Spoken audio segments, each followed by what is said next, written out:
Muri iyi si turimo ibintu byose ni ikoranabuhanga na ruhago ntayasigaye inyuma.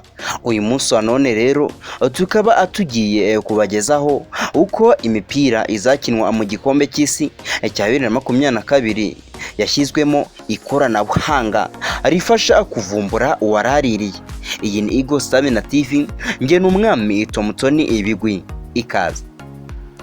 Impuzamashyirahamwe y'umupira w'amaguru ku isi Fifa yemeje ko hazifashishwa ikoranabuhanga mu gusifura kurarira huruje offside mu mpira izakinwa mu gikombe cy'isi. Harimo akuma akikoranabuhanga akazajya gafasha VAR kubona neza ko umukinnyi yaraririye. Uyu mupira w'amaguru wakozwe na Adidas kugira ngo uzakinwe mu gikombe cy'isi 2022 kizabera muri Qatar. Uzaba urimo iri koranabuhanga rizajya ritanga amakuru ku basifuzi bari kuri VAR, amakuru y'ukuri kandi yihuse ku mukinnyi waraririye.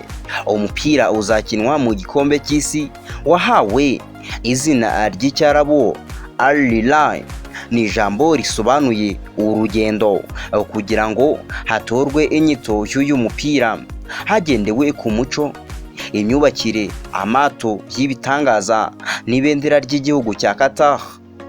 Ni ku nshuro ya 14 Adidas yasohoye umupira uzakinwa mu gikombe cy'isi, kubera ko yabitangiye mu 1970 ubwo cyakinwaga na Mexique ariyo yacyakiriye.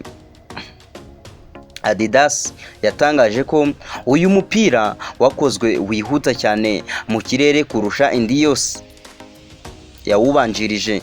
Iki gikombe cy'isi nicyo cya mbere kizaba kibereye mu gihugu cy'Abarabu, kizabera muri Qatar hagati ya 2021 Ugushyingo